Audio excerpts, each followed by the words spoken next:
Milestones have to be reached, as Dilbert puts it. Let's go round the table and give an update on each of our projects. My project is a pathetic series of poorly planned near-random acts. My life is a tragedy of emotional desperation. It's more or less customary to say things are going fine. I think I need a hug. If tradition does not help in this case, you might even stick to a more or less general response, arguing with linguistic peculiarities such as change of paradigm, which always causes irritation and respect at the same time. By the way, the use of abbreviations and some kind of code language happen to be a crucial part of the weekly status reports within the project teams. I don't want to frighten you, but how can you prevent the following scenario? Here's my advice: keep on providing as much food for thought as possible. That way you avoid that members had to forget things in order to make room for new things because their brain was so full by the middle of the week. Some people still believe that you got to work very fast in order to be successful. However, are you really convinced that we are conditioned to not make mistakes? Anyway, speed is obviously not the key to success. Actually, some companies even reward those employees who work diligently and efficiently but are also sentenced to create faults once in a while. These coworkers are then considered employees of the month, which only seems to be a contradiction at first glance, since the firm is going to eventually benefit from mistakes anyway. At least we are to be instructed like this, aren't we? The Notion schedule is meant to be a predominant key factor regarding progress. It's now up to you to figure out what's more realistic. NowadaysProject is behind schedule. A potential excuse might sound like this: a schedule is an artificial device created without knowledge of the future. Project deadlines are tied to trade show dates instead of reality.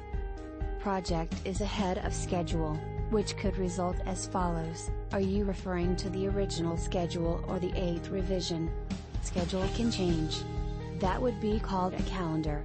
Provided that you won't be able now to acquire the proper knowledge of the project's milestones, this procedure might be fairly supportive. Boss, I'm documenting everything you do so I can easily fire you someday.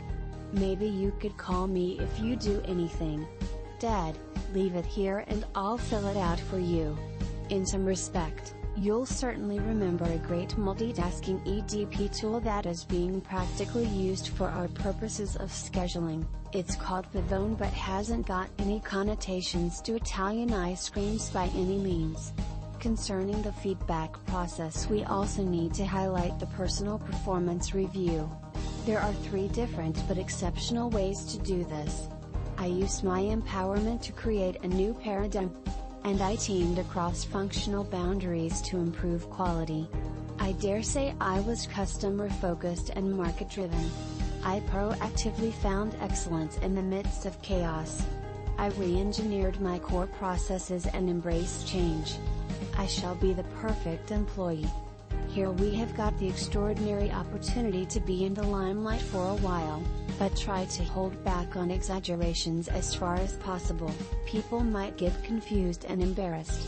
The second one I would call praising in disguise. Boss, do you have any weaknesses that need improvement? Dilbert, sometimes I work so fast that I become invisible. If I seem blurry right now, it's because I'm multitasking. As a third solution, I can offer the hyperactive guy. Boss, you didn't show any initiative this year. Dilbert, that's your fault for creating an atmosphere of fear and distrust. Boss, note to self, increase fear.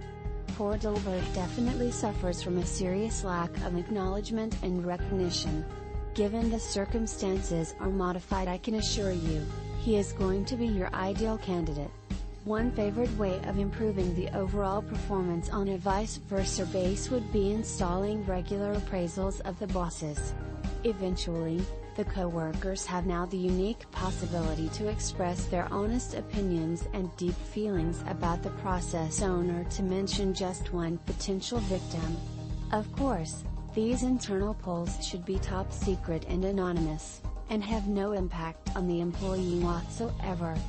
How can you handle conflicts? As you already know, the likelihood of encountering conflicts throughout this major project is rather high.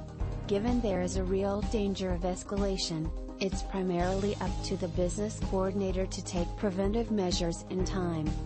First of all, we have to differentiate between minor problems and serious emergency cases. Anyway, you obviously need to take care of an objective and neutral evaluation system that enables the core group or the steering committee to make reliable decisions for the sake of the company.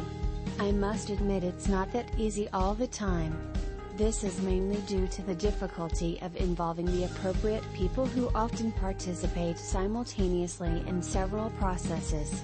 To be on the safe side, you'd better comply with the policy of KISS, which basically means, keep it small and simple. Try to focus upon the most relevant team members via carefully scrutinizing the extent to which their tasks are essential regarding the ambitious performance goals. As far as I am concerned, this sounds like a scavenger race. Nevertheless, you should be aware of the fact as well that arguments based upon religious motivation will deeply influence the path of solution. Member, Your Honor, it is against my religion to judge others, only God may judge. Boss, you are excused. Member, oh, I just changed my religion. In general, nobody likes to be the scapegoat for anything.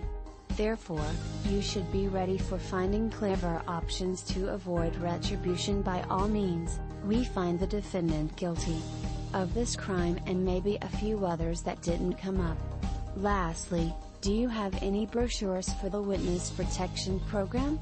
Last but not least, here's my contribution to make absolutely sure that conflicts won't ever arise. Upon offering technological help, biological support and physical handicraft assistance, you are on the safe side. Video cameras have been installed in all work areas. Employees must wear ID badges around their necks. Your internet and telephone usage will be monitored. Everybody will undergo mandatory drug testing. The legitimate question is, however, will you basically agree upon this methodology of Big Brother is watching you? With regard to keep tracking the daily performance of the people, this policy almost seems to be inevitable, doesn't it? Now it is time to focus upon the core results that have been achieved so far, but how do you basically proceed in finding out who is going to take credit for doing a good job that can be analyzed objectively? Let's put it like this. Why not utilizing the traditional way of management by walking around,